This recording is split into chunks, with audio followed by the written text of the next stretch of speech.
stewardship of D8 and commend President Erdogan for ably steering the organization during the past 4 years. It is a pleasure for me to share my perspective on the summit's focus on building partnerships to harness the power of youth and technology in a transformative world. The theme is extremely significant today. Excellencies, our world today is at a defining moment because of the interconnectedness and the economic, social, and environmental vulnerabilities created by this interconnectedness. The COVID-19 pandemic has caused a death of over 2.9 million people.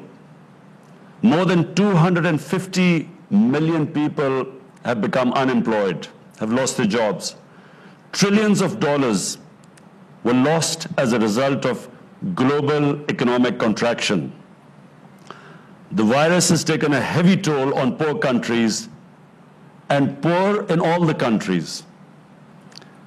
Also, inequalities have been accentuated within the countries and between the rich and the poor countries.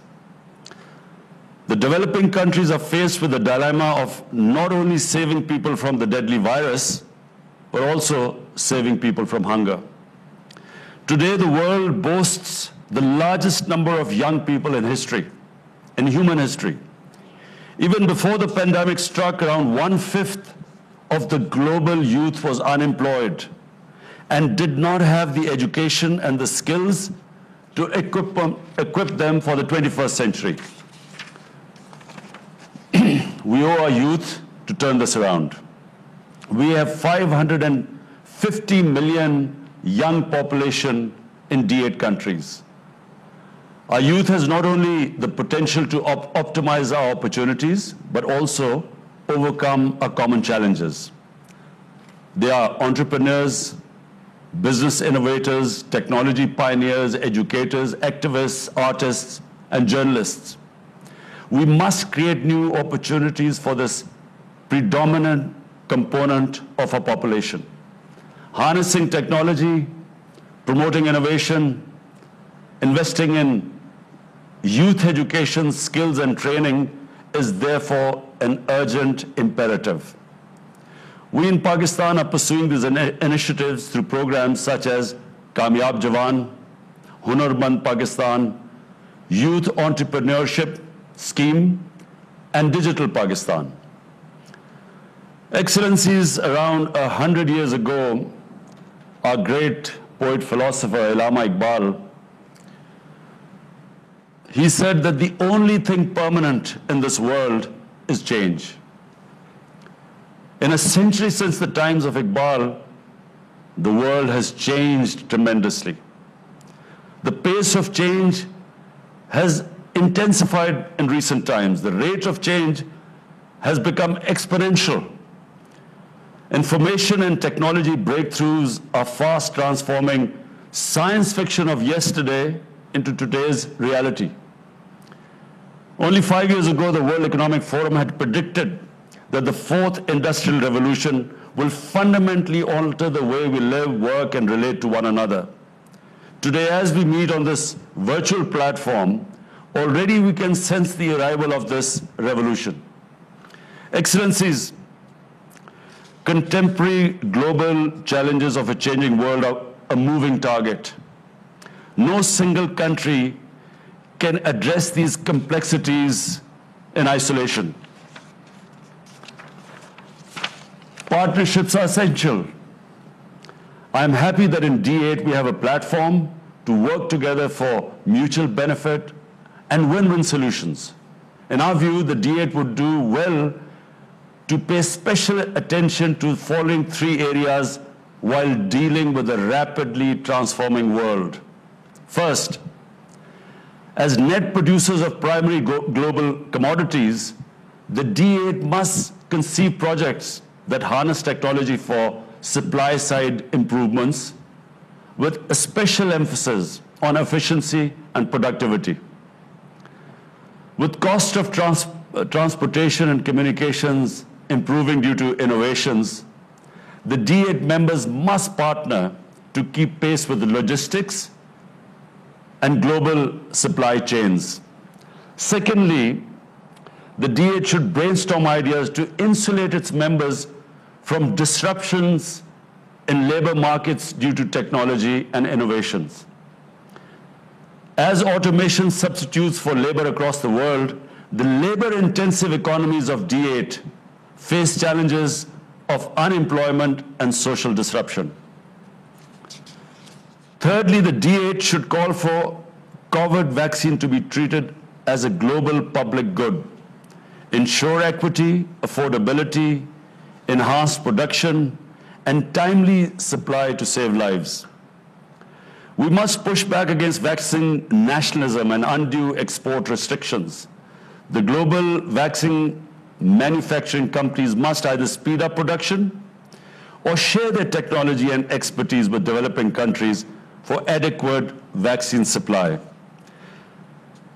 Excellencies, 23 years ago, a shared vision motivated our countries to establish D8 to improve member states' position in global economy, diversify and create new opportunities in trade relations, enhance participation in decision-making at international level, and improve living standards.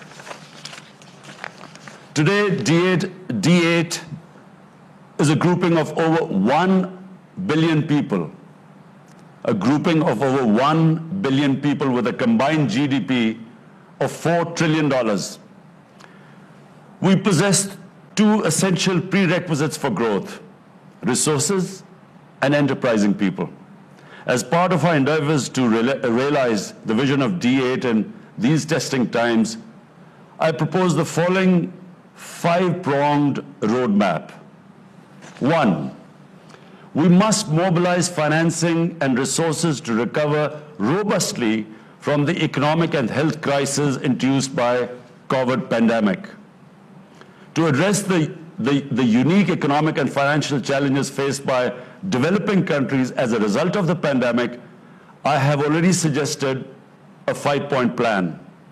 This includes debt relief, creation and redistribution of special drawing rights, mobilization of climate finance, and especially for the D8 leadership, eliminating illicit financial flows and return of stolen assets to developing countries. It was in this context that I called for a global initiative on debt relief last April. I invite the D8 members to consider this 5 points and join in advocacy for COVID-related relief measures. 2, we must take concrete actions to achieve the target of expanding intra-D8 trade from currently around $100 billion to $500 billion by 2030. It should include measures like simplification of border procedures, enhancing institutional linkages, and operationalizing new initiatives. We welcome ideas like the D8 payment card, which would enable transactions in local currency, what President Erdogan was referring to. 3, the D8 should develop a youth engagement strategy focused on promoting cultural, educational, scientific, and business exchanges. Linkages should be established between educational institutions like scholarships, skill development, trainings, fellowships, joint research, and exchange programs for the youth, particularly in the field of science and technology. 4, technological development is a gateway to economic prosperity, particularly in the post-pandemic period when reliance on technology would be greater than ever before in human history. To remain competitive, we must promote knowledge-based economies, increase expenditure on research and development, and focus on rapid digitalization. Pakistan has recently hosted the inaugural meeting of the D8 Network of Pioneers of Research and Innovation. 5, we should make D8 more relevant to the lives of our citizens by promoting food security, enhancing cooperation in health, holding joint sports events and helping each other during natural disasters. To achieve these goals, we need a high level of commitment and mobilization of financial resources by both developed and developing economies. Partnerships between governments, international financial institutions, businesses, and civil society are essential to leverage technology, innovation, and skills to enable every young person to have all opportunities to realize their potential. I'm confident that our collective wisdom and commitment will bring a new vigor to D8. I wish you all a blessed Ramzan, and I thank you. वज़ीर-ए-आज़म इमरान खान 10वीं D8 virtual summit से खिताब कर रहे थे। उन्होंने कहा कि कोरोना की वजह से करोड़ अफराद मकरूज हो गए, कोरोना वबा की वजह से लाखों अफराद बेरोजगार हुए, कोरोना की वजह से आलमी मईशत को बहुत नुकसान पहुंचा।